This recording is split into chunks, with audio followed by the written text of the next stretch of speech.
Selamat datang di podcast Pieca. Aman lah. Oke. Kali ini saya sudah kedatangan tamu yang sangat istimewa tentunya. Sahabat saya sebagai koordinator BEM Aliansi BEM Mojokerto Raya, yakni Sabit Ihmadi Hakiki. Ya.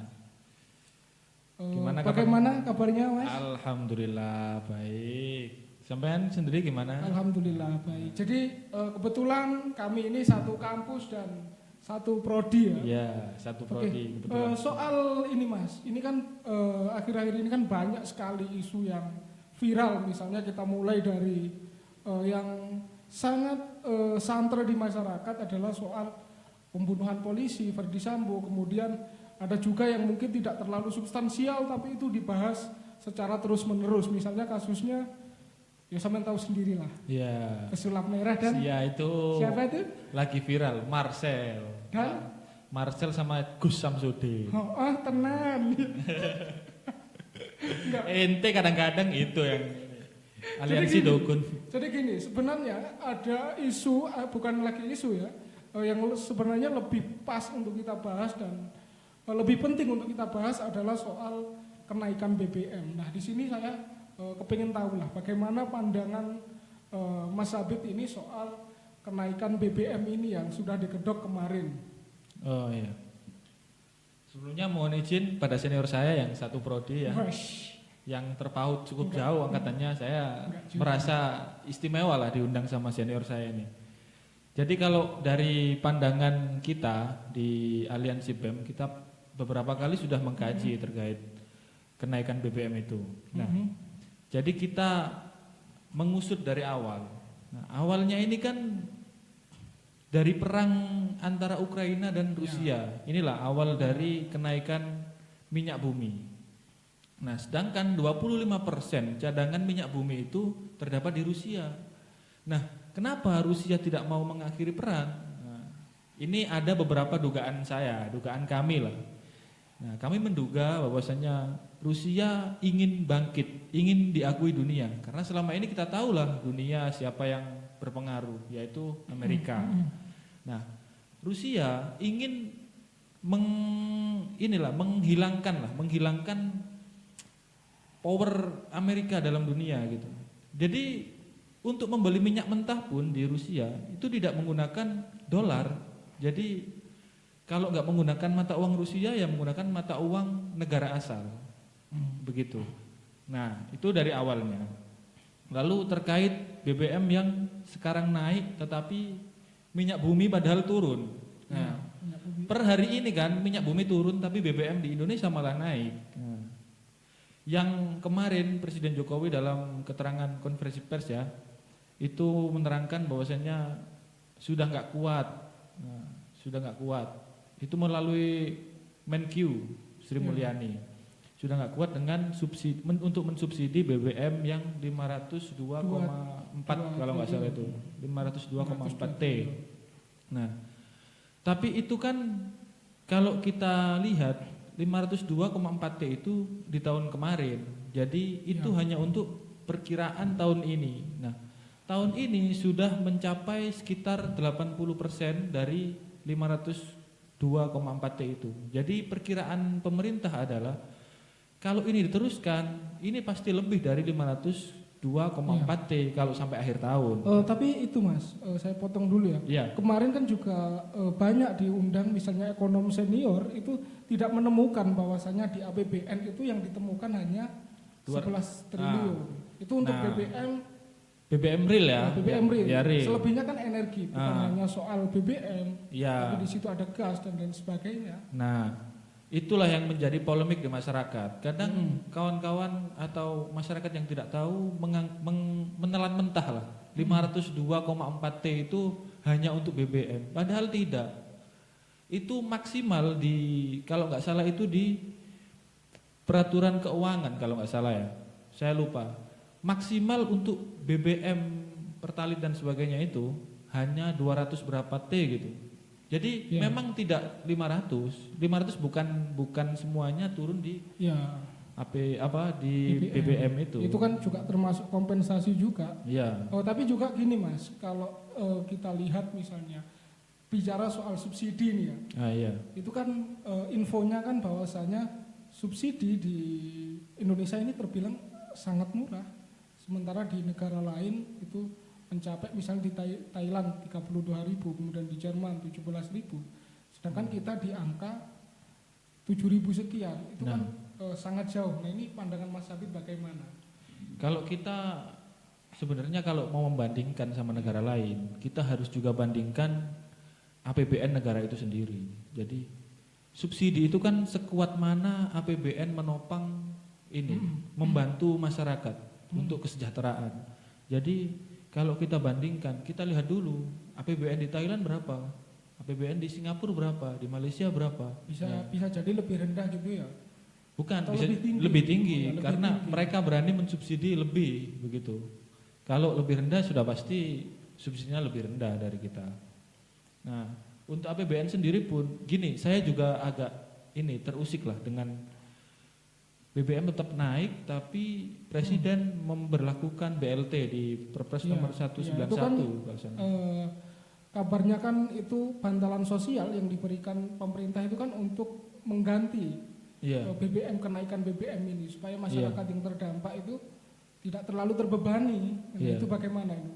Apakah nanti itu efektivitasnya bisa dijamin dan itu tepat sasaran? Menurut sampean sendiri bagaimana? Kalau saya lihat begini Mas, senior saya Mas Slamet ya. Jadi kita harus melihat dari akarnya dulu. Akarnya ini kan pertumbuhan ekonomi. Pertumbuhan ekonomi ini ditopang 64% dari daya beli masyarakat. Dan yang lain itu kan impor dan ekspor dan lain-lain lah. Pajak itu kan masuk di daya beli masyarakat tadi. Nah, Presiden Jokowi juga sebenarnya khawatir menurut saya kalau ini dinaikkan daya beli masyarakat menurun. Otomatis inflasi. Nah, daya beli masyarakat menurun, inflasi lah kita. Nah, untuk menanggulangi itu makanya karena APBN sudah tidak kuat, nah Presiden Jokowi memotong subsidi tapi memberikan BLT. Tapi untuk kalau Mas Slamet tanya efektivitasnya, kalau saya ya 600.000 ya kita tahulah di negara kita BLT yang kemarin aja yang COVID. Itu kan banyak masalah kan COVID itu. Banyak diselewengkan, orang kaya masih dapat BLT. Nah, misalnya kita lihat di Mojokerto sendiri. Iya. Bantuan yang ada di Mojokerto itu banyak yang tidak tepat sasaran. Betul. Artinya beberapa ASN bahkan puluhan yang menurut data yang kami himpun itu mereka menerima masih menerima. Nah, ini nanti bagaimana menurut Mas Habib, apakah pengawasannya atau dari sisi mana yang harus diperbaiki? Iya pengawasannya kalau maksudnya sederhana. Ini kan yang salah sasaran kan penyaluran subsidinya. Jadi ketika ini salah, pertumbuhan ekonomi tetap tidak naik karena ini salah sasaran dan daya beli masyarakat pun masih tetap gitu. Kalau kita lihat pertumbuhan ekonomi di Indonesia pasca Covid, saya baca itu udah surplus 3% kalau nggak salah. Nah, tapi dengan naiknya BBM dan ini kan nanti yang berdampak kan bukan hanya masyarakat kecil, tapi yang paling berdampak kan orang-orang yang menengah itu. Jadi mereka pas-pasan, tapi untuk beli BBM nggak cukup. Uang yang harusnya 3 juta itu bisa untuk 1 bulan karena BBM naik nggak cukup karena efeknya kan nanti bahan pokok. Sedangkan kalau kita bicara kenaikan BBM ini pasti yang lain kan mengikuti juga, misalnya harga bahan pokok, kemudian kebutuhan sehari-hari ini juga pastinya ikut naik.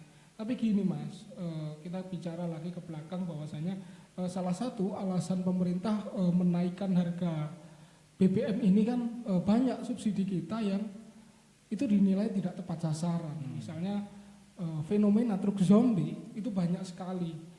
Kita sebut di Kalimantan. Sebuah truk itu mereka modifikasi dan itu dibuat untuk beli BBM bersubsidi. Nah, itu juga yang kemudian membuat atau alasan daripada pemerintah untuk menaikkan harga BBM ini. Nah, apakah alasan itu kira-kira relevan nggak menurut Mas Habib soal tidak tepat sasaran penyaluran BBM itu? Ya, kalau dilihat ini kan truk, berarti kan ada seseorang yang memanfaatkan subsidi ini. Nah, tinggal bagaimana cara dari pihak Pertamina atau apalah yang ya misal LPG itu kan harusnya dilihat, bisa di cross check lah. Ini beneran tak memang layak untuk menerima subsidi. Nah, kalau truk dimodifikasi itu kan pasti, kalau saya rasa ada permainan orangnya, tapi ada juga unsur ketidakwaspadaan dari Pertamina itu sendiri. Berarti harus ada strategi daripada pemerintah untuk memperketat pengawasan. memperketat. Itu. Nah, betul. Itu sih. Jadi sebenarnya kan tidak tepatnya sasaran subsidi BBM ini karena kurang tepatnya pemerintah itu sendiri. Kalau mereka punya alasan yang lain, itu bisa lah nanti didiskusikan lagi. Tapi selama ini kan tidak muncul itu alasan-alasan yang lain. Alasannya hanya normatif. Dan itu pun juga sebenarnya bisa diperketat lewat pengawasan misalnya. Ya. Kemarin di Lumajang kalau nggak salah itu juga fenomenanya seperti itu. Truk zombie juga itu. Itu kan modusnya kan gini, mereka membawa truk itu sangat jelek, tidak layak lah. Seakan-akan mereka sopir biasa dengan penampilan yang biasa, sehingga terlihat seperti masyarakat yang layak untuk mendapatkan subsidi. Padahal sebenarnya itu adalah kebutuhan industri sebenarnya, dijual ke industri. Nah itu juga yang agaknya sulit. Tapi kan ini tugas pemerintah. Eksekutif itu kan punya wewenang untuk itu. Nah, bagaimana cara menertibkan industri-industri yang nakal itu? Nah, jadi memang lebih diperketat lagi ya pengawasannya. Ya, kalau saya itu BBM itu. Jadi menaikkan BBM itu imbasnya itu bukan hanya ke industri. Nah, ini kan yang dipermasalahkan karena industri kalau alasannya tadi ya yang dipermasalahkan ada industri yang memakai truk zombie untuk kebutuhannya. Tapi kalau dinaikkan, ini bukan hanya industri yang terdampak, masyarakat kecil, ojek online. Nah, itu kan terdampak juga. Nanti akhirnya yang ya itu adalah karena ini kan transportasi, sedangkan Indonesia kan sekarang kita lihat di Jepang jarang itu mobil-mobil di jalanan. Ya. Tapi di Indonesia jadi memakan minyaknya itu sangat banyak. Ya, kita negara konsumtif lah. Kita misalnya tahu Pertalite saja itu untuk rumah tangga itu konsumsinya 80%. Nah, 80%. Solar mungkin fokusnya di industri solar. mungkin. Industri Ya. solar. Nah, ini kan juga terlanjur digedok ya Mas ya. Kan kemarin kita sudah mendengar bersama bahwasanya secara resmi Bapak Presiden Jokowi sudah menetapkan bahwa harga BBM ini naik. Iya. Nah, ini yang perlu kita lakukan atau yang bisa kita lakukan supaya aturan ini bisa istilahnya direvisi lah atau dicabut lah ya. Dicabut. Nah, ini bagaimana menurut sampean? Ya kalau kita pasti harus menggunakan dasar kajian akademis. Ya. Kita kemarin sudah mengirim surat ke Dewan. Nah, cuman tidak ada jawaban. Ya. Nah, rencananya kita ya bukan kita sih yang mengajak, nanti dikiranya kita yang mengajak. Jadi memang teman-teman Cipayung dan Aliansi BEM sudah berkumpul. Jadi untuk membicarakan membicarakan ini. Nah, kalau memang ini tidak ada jawaban sampai besok, ya kita akan turun aksi. Per hari ini ya, sekarang tanggal berapa? 4. Apakah tidak telat Mas? Kan ini sudah terlanjur digedok. Nah, kemarin-kemarin kemana saja ini teman-teman untuk pengawalan ini loh? Oh iya, siap. Itu saya jawab. Sangat sederhana. Jadi kemarin Presiden itu menerapkan kenaikan BBM tanggal 1. Kita itu menunggu tanggal 1. Ternyata nggak naik. Ya. Kita ini di prank sebenarnya. Iya. Kemarin teman-teman siap aksi sudah. Tapi ternyata nggak naik. Teman-teman akhirnya mengundurkan diri dulu, mengurungkan niatnya lah, karena nggak naik. Berarti aksi ini harus nunggu kebijakan itu digedok dulu baru aksi atau bagaimana Mas? Nah, Proses pengawalan itu sebenarnya di kalau mekanisme. kalau di kita ya, kalau di kita sebenarnya waktu isu itu center di masyarakat, kita mengirim kajian akademisnya. Nah, berhubung ini kan kajian akademisnya ini kayaknya nggak dibaca deh, kayak langsung dibuat tong sampah gitu aja. Berarti sebelumnya Aliansi BEM Mojokerto ini sudah mengirim.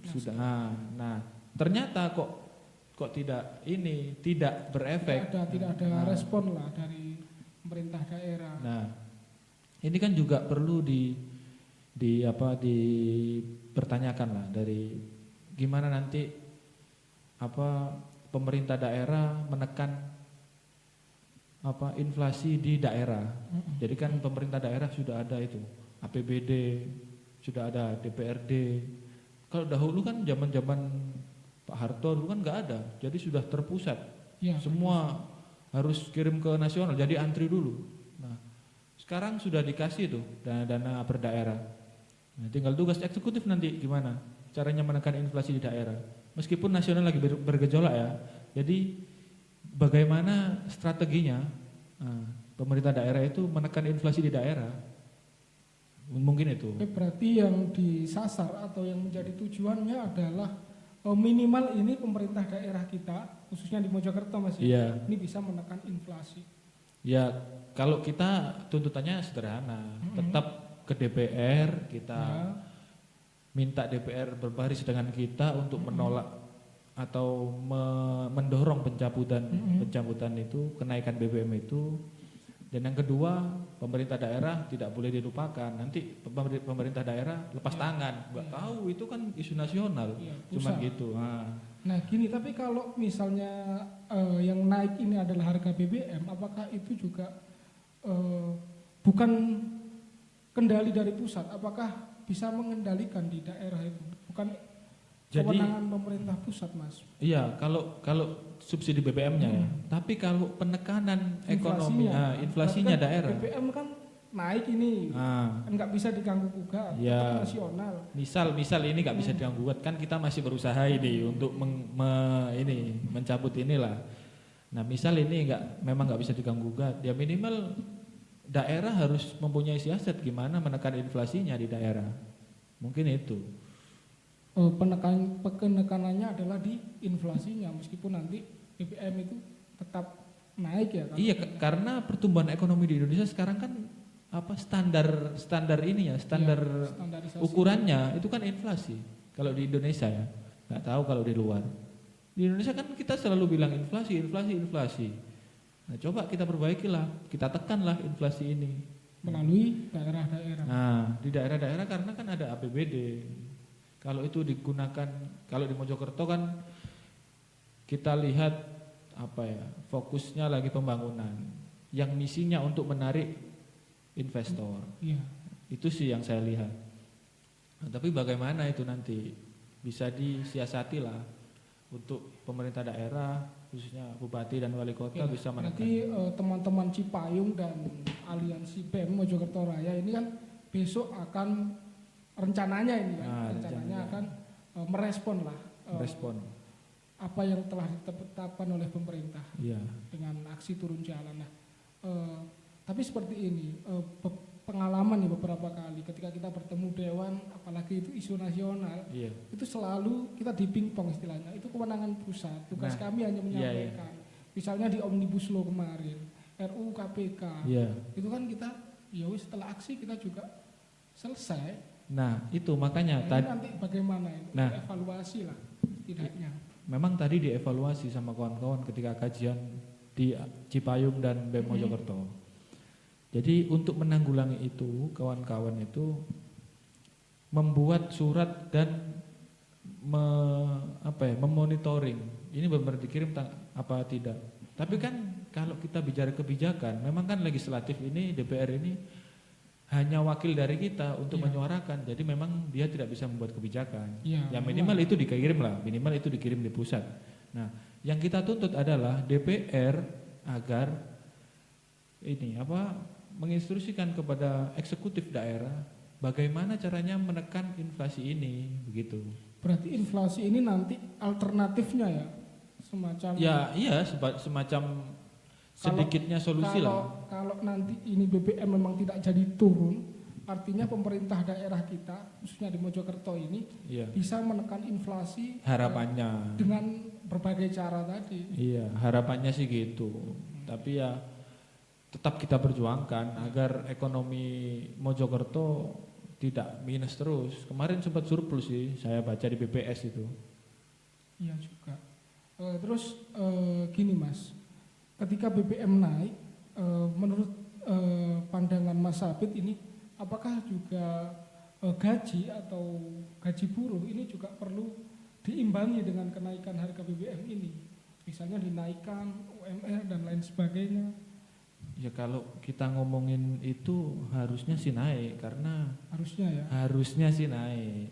Tapi kalau kita lihat di Perpres Pak Jokowi tadi ada katanya itu BLT pekerja kalau nggak salah. Iya, BLT pekerja. Tapi kan itu tidak menjadi solusi bagi yang tidak kerja. Yang tidak kerja, freelancer, freelancer. kemudian ibu-ibu kita yang ke pasar tiap hari, ini nanti bagaimana? Nah itu kan tidak menjadi juga solusi. Makanya kalau kita bicara BBM naik, karena kan gini kita lihat misal di sini BBM yang normal ya, itu UMR-nya 4 juta sekian gitu. Nah ini cukup untuk 1 bulan misal. Kalau BBM naik, ini kan akhirnya nggak cukup. Yang biasanya 1 bulan hanya cukup 20 hari. Nah 10 hari kita ikut siapa? Kan gitu. Iya. Nah ini kan akhirnya nanti inflasi juga. Utang sana, utang sini. Nah itu mungkin itu Mas.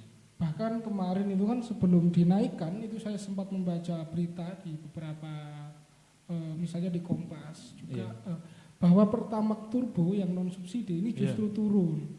Nah kenapa yang subsidi malah naik gitu? Nah itu juga menjadi pertanyaan besar di kita. Padahal itu minyak bumi pun turun, minyak dunia, harga minyak dunia itu turun per kemarin, per hari. Per kemarin. Iya, per tanggal 3 September. Tanggal 3. Sebelumnya kan itu Mas, kalau nggak salah itu $100 per barel. Iya. Berarti sudah berubah itu. Sudah berubah itu turun. Tapi subsidi BBM subsidi tetap dinaikkan. Oke. Saya merokok boleh ya Mas? Boleh nyantai Mas. Iya siap. Oke, biar kita nggak bahas soal BBM terus menerus ya. Mungkin saya bisa menelaah lebih jauh atau pengen tahu lebih jauh tentang background Mas Sabit itu sendiri. Mas Sabit mahasiswa mana Mas? Saya mahasiswa Universitas Islam Majapahit. Semester berapa Mas? Waduh, kalau kita bilang semester ini sulit saya jawab. Saya jawab secara administrasi universitas atau kelas yang saya masuki ini kan? Boleh lah, boleh. Kalau kelas yang saya masuki ya saya semester 5. Semester 5, iya. Oke.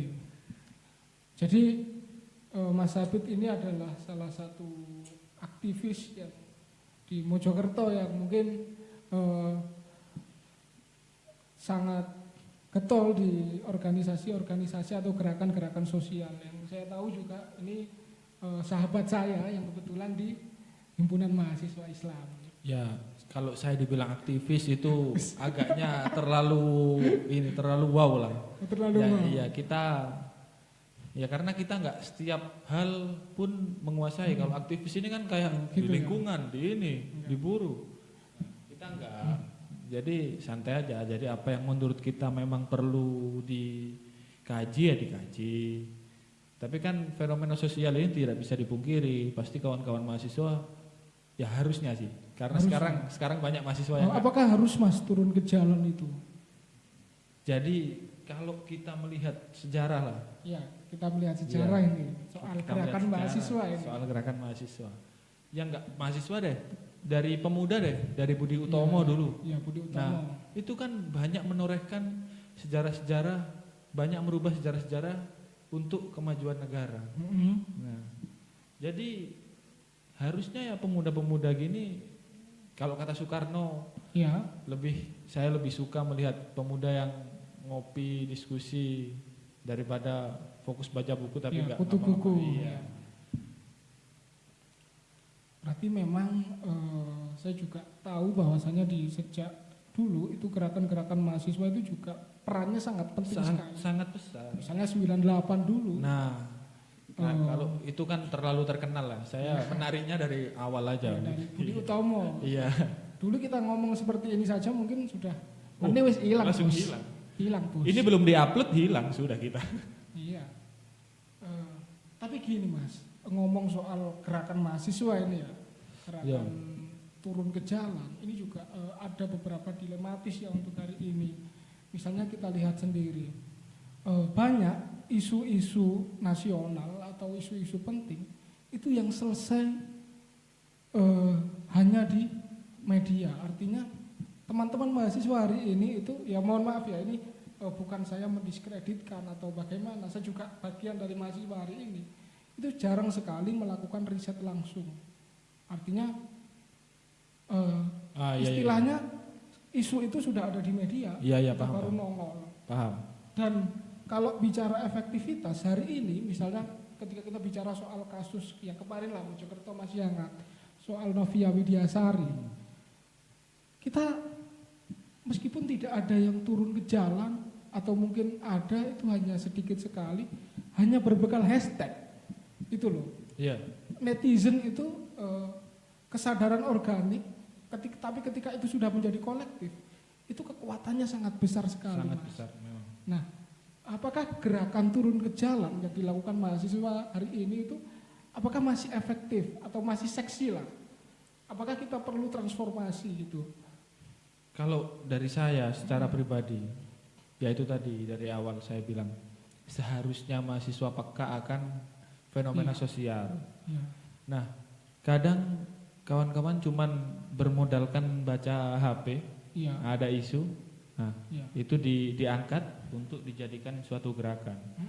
Nah, riset langsungnya itu rata-rata nggak ada. Tapi kemarin kita, ya ada sahabat-sahabat saya lah, itu akhirnya membentuk WCC, Women Crisis Center. Jadi kita berkaca dari kasus Novia, nah kita membentuk Women Crisis Center.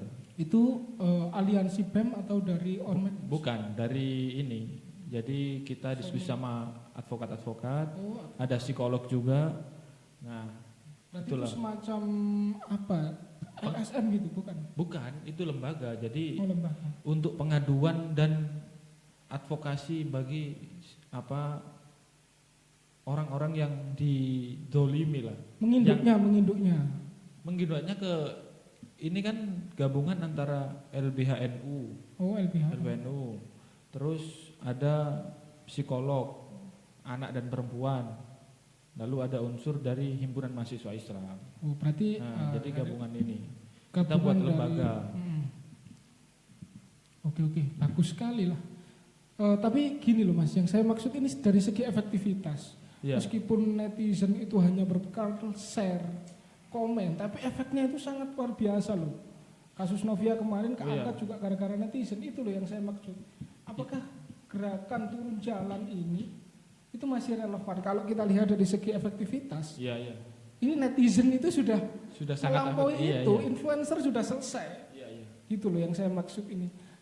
Jadi kalau kita lihat, ya kita dari prodi ilmu komunikasi lah, kita tahu bahwasannya media saat ini, hari ini itu sangat gampang untuk menyebarkan suatu informasi. Nah, kadang ini informasinya agak-agak diplesetkan, dipelintir. Nah, kadang juga freelancer pun atau selebgram pun ya dalam hal ini kadang keprank. Nah, contohnya kemarin ini kasus Sambo. Itu kan diprank, katanya ada adu tembak karena pelecehan. Nah, ternyata bagaimana setelah ditelusuri, nah meskipun itu yang menaikkan memang netizen, tapi netizen itu sudah termakan isu bahwasanya ada pelecehan seksual. Nah, padahal belum tentu karena ini belum diumumkan ya, katanya motifnya kan belum ya, ada. katanya Pak Mahfud MD biar orang dewasa aja yang Ya itu yang justru kadang menimbulkan polemik di masyarakat kita. artinya dari segi sebenarnya gerakan digital ini Mas Habib menganggap penting apa tidak, Mas? Sangat penting, Sangat karena penting. hari ini kita memasuki lagi-lagi revolusi industri. Tapi Lagi-lagi itu.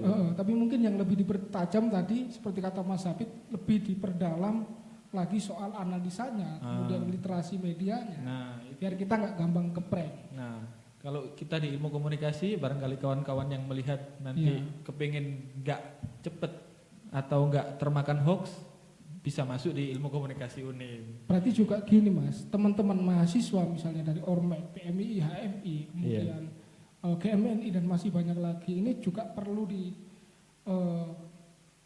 lebih ditekankan lagi di gerakan digital ini juga ya, karena ini sebagai penunjang kuat sekali. Iya, literasi digital itu penting sekarang hari ini, karena semua apa-apa informasi langsung cepat ini menyebar di media. Mengcounternya juga kita nggak bisa lewat baca buku dan itu tetap penting kan digital itu. Anya Geraldine belum tentu bisa baca buku, maksudnya bisa istiqomah baca buku, tapi dia sekali mengasih info, nah langsung dah itu. Public figure kan dia. Kemarin ada postingan lah, bahwasannya ini istri Sambo tidak ditahan karena punya anak.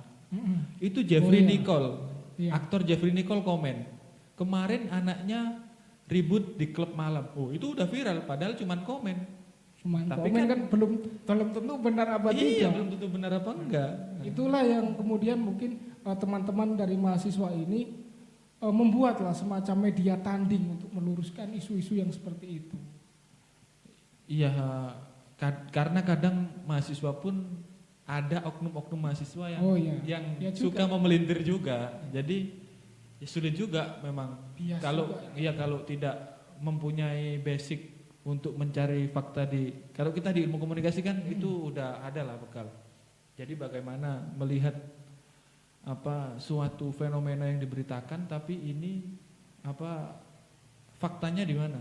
Kita di ilmu komunikasi kan ada juga itu mata kuliah, bukan mata kuliah sih, tapi sub bahasan agenda setting. Agenda setting, kemudian framing juga. Itu kita itu karena belajar framingnya, makanya kita bisa melihat faktanya, fakta yang terjadi di lapangan gimana. Ngomong-ngomong soal agenda setting, kemudian framing. Apakah isu yang sekarang banyak di masyarakat, misalnya kemudian kenaikan harga BBM, itu apakah ada, Mas? Kalau sampai membaca, kalau dibaca dari sisi politik, apakah ada kaitannya dengan kontestasi politik 2024? Kalau saya mengutip dari Pak Mahfud MD waktu di rapat dengar pendapat itu. Jadi kebijakan-kebijakan publik itu pasti ada pengaruh dari suasana politik yang terjadi di negeri ini, karena yang membuat kebijakan pun orang-orang politik. Jadi ada suasana nuansa politiknya pasti. Jadi politik pasti mempunyai efek terhadap kebijakan-kebijakan itu. Jadi nggak mungkin kebijakan dibuat tanpa ada suasana romansa-romansa politiknya, pasti ada. Mungkin ada beberapa hal yang disampaikan untuk harapannya lah di sini sebelum kita turun ke jalan, apa yang diharapkan kepada pemerintah pusat dan pemerintah daerah soal kenaikan harga bahan bakar minyak ini, khususnya Pertalite dan solar.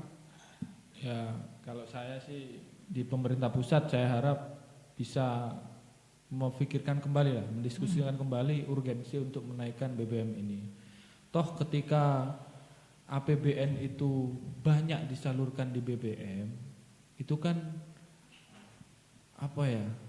nilai semuanya kan masih bisa terjangkau, tidak inflasi. Nah, ini kan yang dibuat alasan pemerintah kan karena kenaikan minyak dunia naik, akhirnya tidak kuat. Nah, percuma. Daripada BLT mending subsidinya itu ditetapkan di BBM maksudnya, tapi diketatkan lagi pengawasan untuk siapa yang berhak mengambil subsidi BBM Pertalite ini. Oke. Iya, saya juga ingat lagi nih ngomong soal pengawasan lagi. Sebenarnya sebelum ini ditetapkan soal kenaikan harga BBM ini kan pemerintah sudah menerapkan skenario yang menurut saya itu bagian dari pengawasan. Iya. Adalah aplikasi kemarin kan My Pertamina My itu juga. Pertamina. Nah, itu kan bagian dari pengawasan tapi nyatanya juga tidak efektif. Nah, itu bagaimana menurut Mas Habib? Kalau saya melihat My Pertamina, saya itu mau beli bensin aja nggak pernah dicek My Pertamina, berarti kan belum masif. Belum masif. Penggunaannya belum masif. Berarti itu juga nanti juga rekomendasi lagi ya untuk Sebenarnya pemerintah. bisa direkomendasikan itu. Diseragamkan satu Indonesia harus wajib pakai My Pertamina. Nah, Bukan bisa juga nanti kan My Pertamina itu ada kayak uang digitalnya, jadi bayar lewat itu bisa, kayak Dana, kayak OVO gitu kan, itu bisa di-upgrade Itu kan kemarin hanya di beberapa kota saja. Nah, penerapkannya. yang disayangkan Dan itu pun juga banyak yang tidak efektif, artinya banyak errornya, tidak bisa diakses, kemudian juga menimbulkan pro kontra. Tapi kalau saya lihat My Pertamina juga, di setiap SPBU Pertamina ya, khususnya. Kalau yang Shell, yang lain-lain saya nggak tahu lah. Ya. Itu ada besar sekali gambar tidak boleh bermain HP. Itu juga jadi ini juga kemarin perdebatan, juga polemik juga. debatable juga. Nah, Ada yang bagaimana kalau yang gaptek, misalnya ibu-ibu yang tiap hari pagi-pagi ke pasar, kehabisan bensin, nggak bawa HP. Nggak bawa HP. Terus ya opo, ngono loh. Ini kan juga dilema juga, padahal itu juga bagian dari pengawasan. Apakah itu perlu dicoba lagi dan dimasifkan untuk agar itu sebagai alternatif dan supaya bisa turun lagi ini harga subsidi ini? Ya, sebenarnya saya juga berharapnya gitu, tapi kita nunggu kebijakan dari Pertamina dulu. Kalau masih nggak boleh main HP di POM ya gimana? Dilema Terus juga. gimana? Iya. Nah, sedangkan kalau kita bicara soal pertalite atau solar, khususnya BBM, ini kan Iya. kebutuhan dasar, kebutuhan kebutuhan yang sangat dasar sekali. dasar banget. Nah, salah satu ilmuwan Abraham Maslow mengatakan ketika kebutuhan dasar masyarakat ini tidak dipenuhi, maka yang terjadi adalah chaos ini. Nah, Yang tidak bisa terkendali adalah masyarakat. itulah. Nanti juga penjaraan, perampokan itu juga bisa dijadikan variabel juga. Nah, makanya ya saya rekomendasikan lah kepada pemerintah pusat untuk Merekomendasikan. mendiskusikan ini Oke. mendiskusikan ulang terkait kenaikan BBM. Karena kalau chaos terjadi, negara pun nggak aman. Kasihan polisi-polisi jaga terus nanti di jalan-jalan. Kayak Yuk, kemarin Biar kerja bos. Iya, tapi mereka juga punya keluarga dan kesejahteraan masyarakat pun nanti nggak terpenuhi. Kalau BBM ini naik, otomatis chaos. Iya, Seperti juga. yang dikatakan Abraham Maslow tadi. Karena itu kan kebutuhan dasar kita. Ya. Iya. Nah, itulah yang menjadi teman-teman mahasiswa khususnya di Mojokerto yang tadi mengkaji itu sangat terusik gitu. Kenapa harus ini BBM yang dinaikkan? Maksudnya mendingan itu disubsidi, nanti kan semuanya tetap murah nih. Nah, itu kan sama saja daripada BLT. Nah, kalau BLT kita lihat yang kemarin aja banyak yang tidak COVID, tepat sasaran juga. tidak yang tepat sasaran. Bahkan dikorupsi kan Nah, parahnya. Itu Parah, sudah bantuan sosial, kemudian dikorupsi. itulah yang negeri Konoha ini kan katanya di kalau kita lihat di Nah ini nanti Instagram jangan-jangan kalau BBLT-nya sudah jalan dikorupsi lagi ya, kita nggak tahu ya. Itulah. Jangan-jangan ini kebanyakan korupsinya. Iya, jangan-jangan ini strategi biar bisa korupsi. Iya, itu juga. Akhirnya timbullah macam-macam pikiran aneh. Spekulasi kan, Iya kan? kan faktanya kan seperti itu Indonesia ini. Ya sulit juga akhirnya karena kebiasaan kita korupsi. Ya bukan kebiasaan ya. Dari tahun ke tahun pasti ada ya soalnya kasus itu. Ya akhirnya masyarakat pun nggak kaget kalau ada korupsi. Bahkan masyarakat sampai menganggap ini jangan-jangan dikorupsi. Kenapa disebutkan 500 padahal hanya nggak sampai itulah. Nah itu kan masyarakat pasti nanti mikirnya jangan-jangan dikorupsi, gitu. Nah, itu juga Sulitnya itu. Iya, sulit juga ya kita bicara soal kenaikan BBM. Pemerintah dengan alasannya mereka menyusun argumentasi logis dan lain sebagainya. Tapi kita juga sebagai mahasiswa khususnya harus kritis juga. Kita tidak semerta-merta untuk mengiyakan. Nah, Masyarakat yang di bawah ini juga perlu diberikan semacam edukasi bahwa ini tidak benar, harusnya seperti ini. nah kalau kita flashback ke ospek lah. Iya, iya. Ospek kan pasti ada Iya, iya. dari Apa anggota ya? BEM universitas itu mengatakan kita ini mahasiswa. Oh, ini wakil ketua BEM. agent of social control, agent of change, agent of apa. Nah, inilah fungsinya. Ada kalanya kita kuliah di kelas, ada kalanya kita kuliah di jalan. Berapa persen kuliah di kelas dan di jalanan, Mas Abid? Kalau kalau saya sendiri, waduh, sering kuliah di jalan. Oke. Tapi saya merasa alhamdulillah lah, sekarang ada program Kemendikbudristek itu yang Ya. inilah memadatkan teori sampai semester 5, lalu Ya. yang lain bisa dengan pengabdian masyarakat. Tapi saya rasa saya telat. Belum ada program itu, saya sudah pengabdian masyarakat dulu, jadi nggak Iya. dianggap akhirnya. Padahal secara dedikasi dan kontribusinya sudah sangat jelas. Ya, Gitu loh. ya nggak apa-apa lah, Bis. kita syukuri aja. Disyukuri aja kan. Apa namanya? Kalau sampean pernah bilang aku loh sodakoh nang kampus ya. Kita jadi investor kampus. Investornya kampus ngeri ini. Betah sekali makanya di kampus. Silakan ditiru kalau mau investasi. Ampun, jangan tiru lah, sesat nanti. Jadi saya sarankan kawan-kawan, ya kuliah perlu memang, Tapi tapi juga tidak menutup mata. nah, lebih perlu kalian melihat ini apa sosial lah, gimana itu fenomena sosial. Ya seperti kata Bung Karno tadi, Iya. Bung Karno lebih suka yang suka ngopi rokokan tapi mendiskusikan negara ini daripada yang kutu buku. Iya, itu yang juga yang saya rasakan. Berarti dulu saya juga sedikit menyesal lah. Saya karena terlalu banyak di kelas gitu. Saya itu tahu. Kaget Pak ketika kita keluar dan tahu seperti ini. Ternyata yang diasah itu bukan hanya soal kemampuan bagaimana kita belajar, tapi menghadapi masalah dan Nah, problem solving problem solving di masyarakat itu juga diperlukan. sangat perlu. Gitu loh. Itu yang kadang mahasiswa nggak sadar. Pentingnya berorganisasi. Kan di organisasi kita di apa ya? Dilatih lah dalam skala kecil, tapi kalau di pemerintahan kan sistemnya juga organisasi. Iya. Ada ketua yang paling tinggi, yang stratanya paling tinggi untuk mengkoordinir, memerintahkan anggota-anggotanya. Itu sama saja kan di organisasi. Skala kecilnya lah. Ya silahkan, saya mengajak lah terhadap kawan-kawan mahasiswa yang melihat podcast ini untuk ikut organisasi. Apapun terserah. Saya tidak mengajak ke satu organisasi, satu golongan ya. Maksudnya itu untuk kepentingan Iya. kawan-kawan sendiri begitu. Iya.